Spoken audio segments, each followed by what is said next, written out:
Video games are something that shows up in everyday life. It's a thing that many people do to pass the time and to have fun.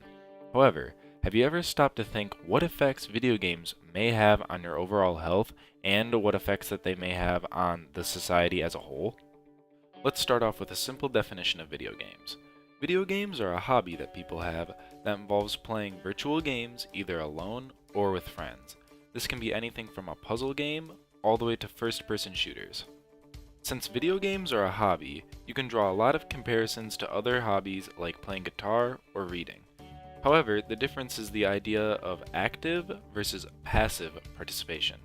Active participation is when you're engaged in what you're doing, such as dancing or art, while passive participation is just taking it all in, like going to an art show or a movie. Although video games don't fall directly into either category, video games have the same thought-provoking engagement that other active participation activities have. This leads into the common idea that video games are addictive. When you're interested in a hobby, they become a part of you, and you end up spending a lot of time participating in that hobby. If that hobby were something like reading or drawing, no one would call you addicted, although when it comes to video games, it's a different case. If you were to play video games all the time, people would say that you aren't doing anything productive, although reading would be the same, as in both cases you are stimulating your brain and you are actively engaged in the activity.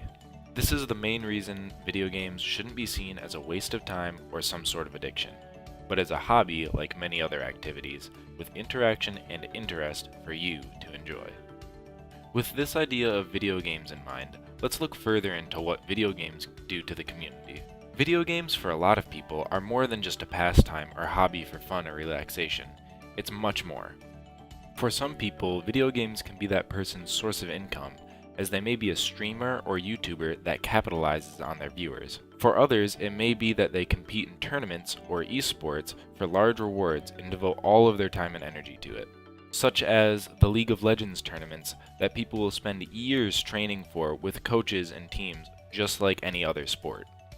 With all of these different media outlets, you can see just how much video games have an impact on society, as these people and events draw millions upon millions of people in and generate millions of dollars in revenue. The impact on the person playing video games is also a very large concern. What negative and positive effects can video games have on a person? Let's start with the one that everybody thinks of first: violence. Do video games facilitate violence in the real world, or could it even relieve those tendencies, making us less violent in the real world? Through research, video games can, in some cases, lead to violence. This, however, is only supported by a handful of 100 to 200 studies. Of those studies, the groups had small sample sizes that can lead to extreme results as well as many inconclusive reports on the subject. Although the common consensus of scientists is that video games do have some sort of impact on the brain, whether it be minute or no change in behavior at all. It is also noted that video games can get competitive and therefore will get heated just like sports. So you shouldn't take video games out of context as they will cause violent tendencies, as anything that is competitive will cause violent tendencies. If video games do cause violent tendencies, is there anything good they can do for you? The answer is yes. Video games are a very open media that you can hop on and play with your friends at almost any time. This is something that every human needs: interaction and socialization. For some people with social anxiety or other social disorders, this is the best thing for them, as they can be part of a friend group or community online to fill those needs that they can't in the real world. Some studies even show that people who play video games have higher levels of family closeness, activity involvement, attachment to school, and positive mental health. This video is made so that people can understand more about video games and not just see them through the negative stigma that they're known for. Video games should be seen as another hobby and another form of entertainment, just like anything else.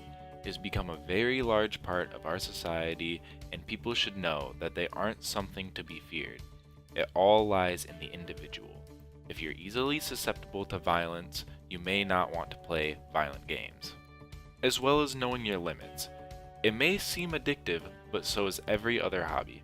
It's up to you to make sure that you take your time and you know when you should be working and when you can relax and play.